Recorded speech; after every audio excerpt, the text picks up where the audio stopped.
हम सब बचपन में, आप लोग सब ऐसा कहीं न कहीं आप लोगों ने देखा होगा, चालाकी, माता या पिता कोई न कोई चालाकी आपको सिखाते हैं और बच्चे माँ बाप से ही शिक्षा लेते हैं। प्रथम गुरु तो माँ बाप ही बन जाते हैं और शिक्षा गुरु बाद में बनता है, और आध्यात्मिक गुरु तो किसी किसी भाग्यशाली को मिलता है, स्पिरिचुअल फादर। तो ये जो चालाकियां हैं, हमारे एक सत्संगी भाई एक बार बोले, भैया जी संसार में कुटिलता करनी चाहिए, संसार जो है धोखा करता है तो हम भी धोखा। तो हमने कहा भाई ठीक है, प्रैक्टिकल में तो अब आप संसार में कुटिलाई करोगे और वही कुटिलाई का अभ्यास हो जाएगा तो गुरु और भगवान से भी करोगे। कहने लगा बात तो आप सही कह रहे हो, लेकिन गले नहीं उतरती, क्योंकि आदत खराब है ना। वो कुटिलाई चालाकी गुरु से भी लोग करते हैं। हमारे गुरुदेव ने कई लेक्चर दिए हैं इससे। सच्चा संग जीव नहीं करता। सत्संग का मतलब ये नहीं कि कोई गुरु मिल गया और आप सोच रहे हैं कि अब हम माला माल हो गए, हमको भगवत प्राप्ति हो गई। गुरु के वचन प्रतीति न जेहि। तुलसीदास जी महाराज कहते हैं, गुरु के वचन प्रतीति न जेहि, सपने हु सुख निधि सुगम न तेहि। वचन माने आज्ञा। गुरु के आज्ञा में जिसको विश्वास नहीं है, उनके सिद्धांत को ठीक ठीक नहीं मानता, वो आशा न रखे कि उसको परमानंद, दिव्यानंद प्रेमानंद मिल जाएगा। क्योंकि वो जो गुरु जी ने कोई बात कही और चेला जी ने तुरंत जवाब दिया, तो हमारे गुरु जी कहते थे फिर तो आपने मन में गुरु जी को गाली दे दी, भले ही जवाब नहीं दिया, अंदर से जवाब दे दिया। गुरु जी ऐसा क्यों, गुरु जी ने ऐसा क्यों, गुरु जी ने सबके सामने क्यों डांट दिया, अकेले में डांट देते।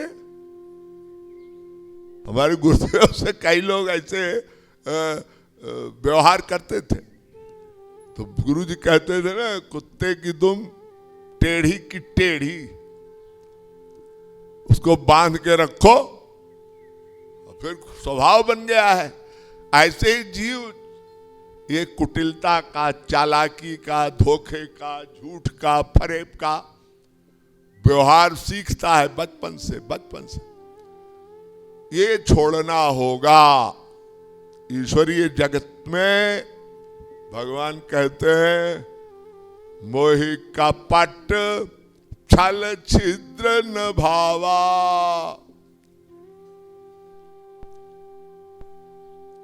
निर्मल मन सोई जन मोहि पावा। विषय बहुत लंबा है, संक्षेप में थोड़ा थोड़ा सुनते चलिए।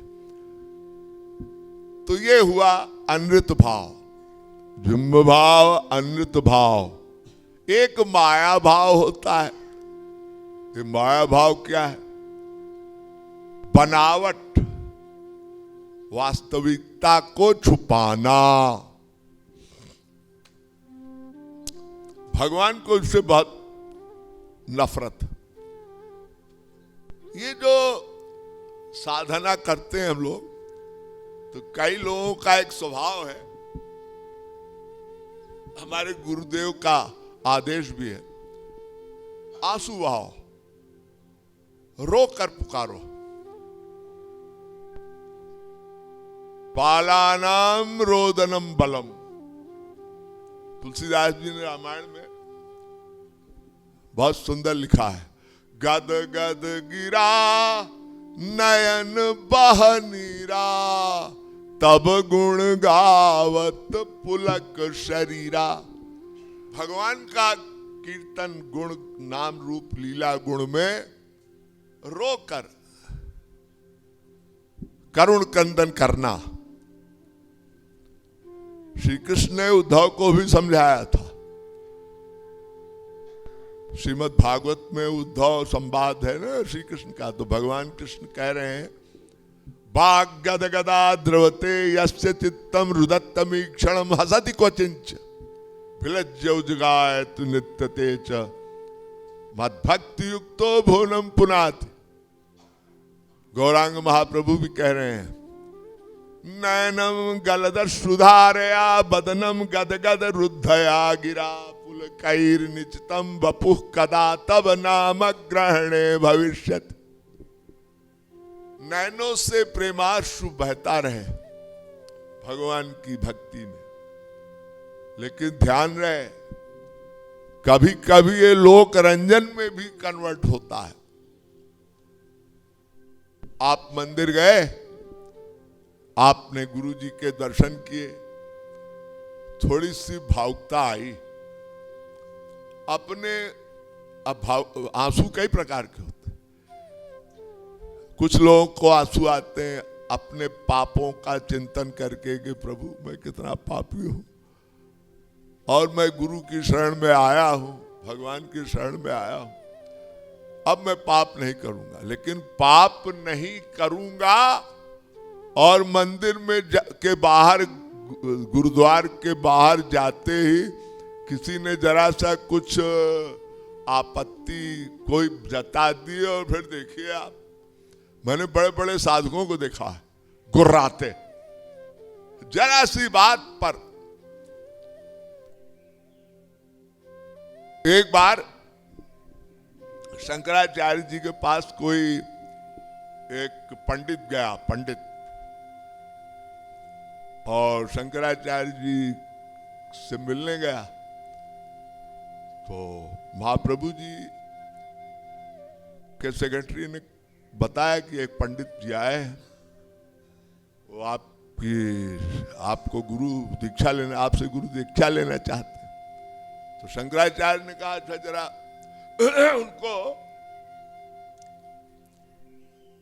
कहो थोड़ी देर में मैं आ रहा हूं, प्रतीक्षा कर।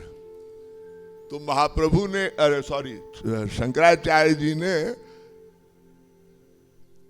एक गोपनीय परीक्षा ली गुप्त ढंग से।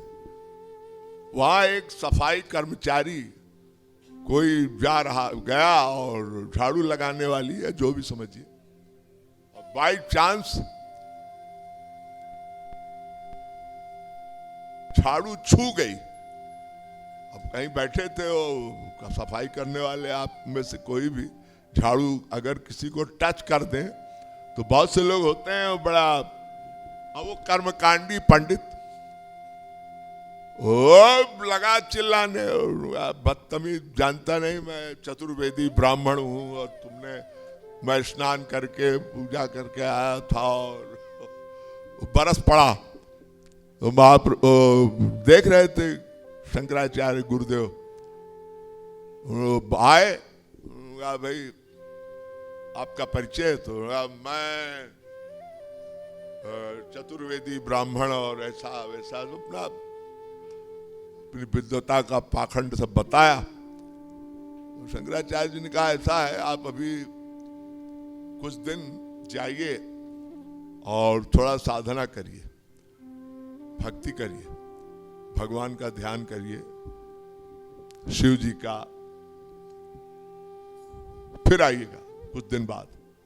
तो वो गए, उन्होंने एक समय बता दिया इतने दिन में आ जाना। अब वो पंडित जी को लगन तो थी कि शंकराचार्य जी से दीक्षा लेनी है और अभी अधिकारी बना रही हो दीक्षा।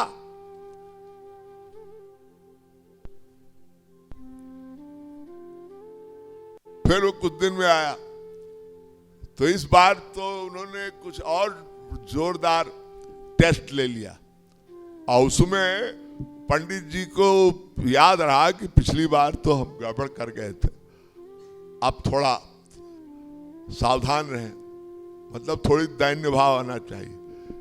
तो उस परीक्षा में पंडित जी गुर्राए लेकिन शब्दों से गाली गलौज नहीं की। शंकराचार्य जी फिर आए, बोले भाई ऐसा है, अभी आप चले जाइए वृंदावन और वहां गोवर्धन की परिक्रमा करिए और वहां मधुकरी भिक्षा लेके भोजन करिए और राधे राधे करिए, फिर आप आइएगा।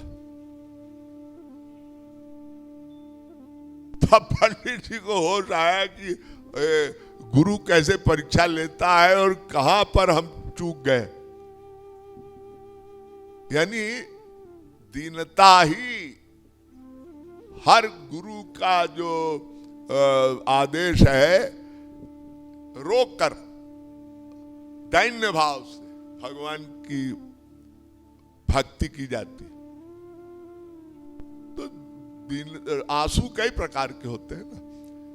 हम अपने को पापी मान रहे हैं, फिर दोबारा अपराध न करें तो वो आंसू तो ठीक है, नहीं तो फिर वो आंसू भी नाटकीय हो जाते हैं। हमारे यहाँ कहावत है गांव में ना, तिरिया चरित्रम पुरुषस्य भाग्यम दैवम न जानाति कुतो मनुष्य। हमारे गांव में जो गंवार औरतें होती हैं, क्षमा कीजिएगा आप लोगों के लिए कह रहा हूं, बेपढ़ी लिखी औरतें, वो अपने पति से गांव में जो बेपढ़ी लिखी होती हैं औरतें, वो बात मनवाने के लिए बड़ा नाटक करती हैं, नाटकीय आंसू, घड़ियाली आंसू बहाती हैं। तो भगवान कहते हैं ऐसे आंसू नहीं चाहिए, नाटकीयता नहीं होनी चाहिए आंसू। अपने को पापी मान के भगवान के आगे रो, लेकिन दोबारा पाप न हो ये प्रतिज्ञा हो, तब तो प्रायश्चित के आंसू है। और फिर तो गधे का स्नान हो गया, गधे को नहलाया, फिर मिट्टी में लौटा, फिर नहलाया, फिर मिट्टी में लौटा। तो गंदे कपड़े को निर्मल जल से धोने के बाद फिर गंदे कीचड़ में न डालो। अगर कोई भी बुद्धिमान आदमी कीचड़ में पड़े कपड़े को साबुन से धोए फिर कीचड़ में जाने दे, तो बात तो ही आ गई। हमारे गुरुदेव के एक रिश्तेदार थे, पुरानी बात है, प्रयाग में वो गुरुदेव की किसी डांट से कोई अपराध किया, वो थोड़ा अलग हो गए और उन्होंने अपनी मंडली बना ली। प्रयाग इलाहाबाद की बात है, हमारे बचपन की बात। और एक कीर्तन मंडली बना ली, उसमें 8-10। अब आजकल तो मिथ्यारंभ दंभ रत जोई, उनको ही संत कहे सब कोई। थोड़ा पाखंड कर ले, उसको कहेंगे वाह क्या बढ़िया, ये है संत असली गुरु। तो रिश्तेदार महाशय महाराज भी हमारे गुरुदेव की तरह पूरी जटा जूट बना के और वैसे ही केसर लगा के और वैसे ही पूरा भेष बना के वो अपनी मंडली में प्रभाव डालने के लिए जब कीर्तन हो तो वो नृत्य करते थे। मतलब हमारे गुरुजी की नकल नृत्य करते थे और नृत्य नाटकीय करते थे बिना भाव के। तो एक कोई कीर्तनिया जो कीर्तन करा रहा था हारमोनियम पर, उसको थोड़ा उनसे कुछ मलाल हुआ, ये तो हमारे गुरुजी की नकल कर रहा है, भाव है नहीं इसमें। और नाचते नाचते नाचते नाचते वो जो कीर्तनिया था उसके बाजे के ऊपर गिर पड़ा। अब वो बड़ा गुस्से वाला, जिस बाजे के ऊपर गिरा हारमोनियम वाला, उसने उनको ढकेल दिया और ढकेला तो उनका जो भाव था वो नाटकीय वाला डांस, वो तो गाफूर हो गया और गुस्से में उसको पकड़ के ढकेल दिया। उसने उसको ढकेला, उसने उसको ढकेला और धक्का धुक्की में मारा मारी शुरू हो गई। ऐसी शरणागति भगवान के प्रति। भगवान कहते हैं अच्छा तो भगवान कहते हैं भाई माया भाव वाली भक्ति बहुत बड़ी बाधा है। तो इसी प्रकार एक भगवत तुष्टि, एक शरण वरण तुष्टि। भगवत तुष्टि माने भगवान अपने आप कृपा कर दें अंधेर खाते में। बहुत से लोग होते हैं गुरु से भी लड़ जाते हैं, गुरु जी इतने दिन हो गया कुछ लाभ नहीं हो रहा है। अच्छा, लाभ नहीं हो रहा। हमारे शास्त्र कहते हैं अनुकूलस्य संकल्पः प्रतिकूलस्य वर्जनम रक्षिष्यतीत विश्वासो। शास्त्र रूप गोस्वामी जी ने भक्ति के बहुत से नियम बताए। आशा बंधा समुत्कंठा नाम गाने सदा रुचि शांति विरक्ति मान्य शून्यता आशा बंधा समुत्कंठा नाम गाने सदा रुचि। भक्ति रसामृत में स्पष्ट किया है। सहनशीलता होनी चाहिए। शांति माने क्षमा। संसार के पदार्थों में विरक्ति हो, आसक्ति न हो। सब ही मान प्रद आपु अमानी। ऐसा साधक हो दूसरे के लिए सम्मान का भाव रखे, अपने लिए बहुत सम्मान न चाहे। व्यवहार में ठीक है, सेल्फ रेस्पेक्ट थोड़ी बहुत तो सभी को चाहिए। अनावश्यक झूठी आत्मसम्मान, झूठा पाखंड हमारे शास्त्र आज्ञा नहीं देते। आशा बंधा, कभी निगेटिविटी नहीं आनी चाहिए। निगेटिविटी आई तो भक्ति में सबसे बड़ी बाधा है। आशा बंधा नाम गाने सदा रुचि। भगवान के नाम कीर्तन में रुचि, रागानुगा भक्ति का आदेश गौरांग महाप्रभु का सिद्धांत। तो माया भाव हुआ भगवत तुष्टि। एक होती है शरण वरण तुष्टि। ये क्या है? हमने किसी को गुरु बनाया सपोज, और गुरु ने आपकी परीक्षा लेनी चाहिए। गुरु परीक्षा भी लेते हैं। गुरु ने कहा ऐसा है, तुम्हारे एक बेटी है, ठीक है। बेटी थोड़ा, एक व्यक्ति था, उसकी बेटी थोड़ा सा एबनॉर्मल न कहिए, हल्का सा डिप्रेस था। अब वो पति से तलाक लेके घर में आ गई, घर में पड़ी थी। कई वर्ष बीत गए और उसके पिता ने अपने गुरु से दीक्षा ली और गुरु जी को घर बुलाया। गुरु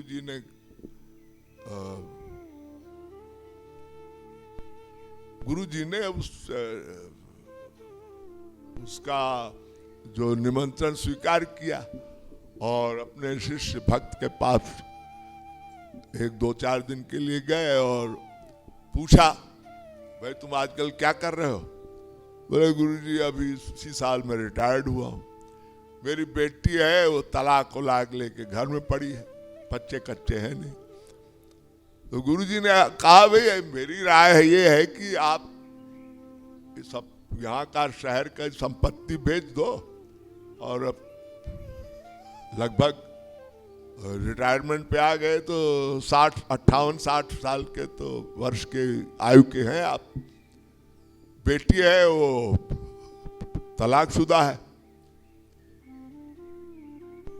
और पति से नहीं बनती या विडो हो गई है, जो भी रहा हो, तो गुरुजी ने आज्ञा दी कि भाई मेरी राय है कि तुम सब बेच के वृंदावन आ जाओ, वहां कुछ प्रॉपर्टी ले लो घर वर, और बेटी और बाप बेटी दो ही हो, वहीं साधना करो, या बेटी का विवाह कर दो, तुम वृंदावन में रहो, राधे राधे करो। बुद्धि लग गई चेला महाशय की।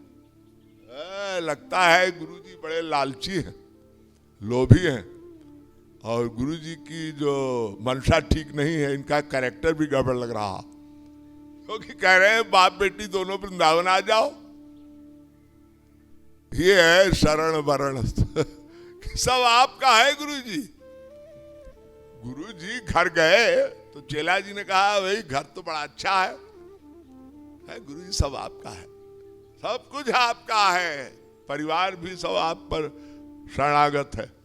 और गुरुजी ने कह दिया है वृंदावन बास ले लो। गुरुजी का कैरेक्टर भी ठीक नहीं है, गुरुजी महालोभी और ढोंगी और ठग है, बुद्धि लग गई।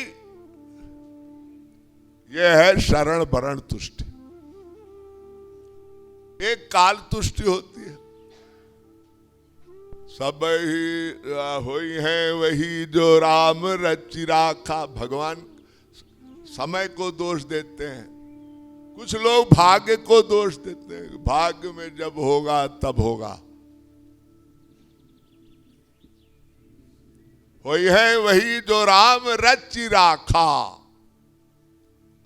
अरे राम तो रच राखा है, ठीक है, लेकिन आपका पुरुषार्थ क्या है? आपको भगवान ने कर्म करने की शक्ति दी है, आप भक्ति करने की आपको प्रेरणा दी है, ये मन ही तो है।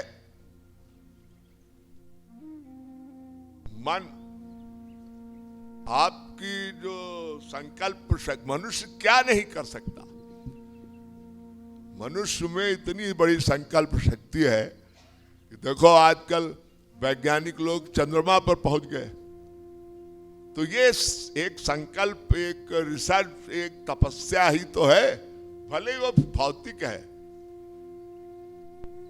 भौतिक विज्ञान और ये आध्यात्म विज्ञान। इसीलिए कपिल भगवान ने देवहूति माता को श्रीमद् भागवत महापुराण में जो प्रसंग है, उपदेश दिया, सएव साधुष्कृतो मोक्षोद्वारम पावृतम। हे माता, एक बार कोई गुरु मिल जाए जो हमको भक्ति का सिद्धांत समझा दे और प्रैक्टिकल साधना करवा दे, तो समझ लो आपका माया निवृत्ति बिल्कुल 100% हो गई, 100% हो गई। मोक्ष द्वार खुल गया है, आपको प्रवेश मिल गया है। सएव साधुष्कृतो मोक्ष द्वारम पावृतम। इतनी बड़ी बात, संत मिल जाए। एक घड़ी आधी घड़ी, आधी से पुनियाद, संगत कबीरा संगत साधु की, छुटे कोटि अपराध। सत्संग से बहुत अपराध कट जाते हैं। सदगुरु वैद्य बचन विश्वासा, सदगुरु वैद्य बचन विश्वासा। डॉक्टर पर हम विश्वास कर लेते हैं, करना चाहिए, वहां जान पे अटकी रहती है ना। तो ऐसे ही गुरु पर विश्वास करना चाहिए, विश्वास से ही गाड़ी चलती है। रघुपति भगति संजीवनी मूरी, अनुपान श्रद्धा मति पूरी। वो ऐसी मेडिसिन भगवान की भक्ति की गुरु देगा कि जिससे सब माया के रोग, त्रिगुण त्रिकर्म त्रिताप प्रतिदोष पंचक सब समूल नष्ट हो जाएंगे, बशर्ते कि सदगुरु वैद्य वचन विश्वासा।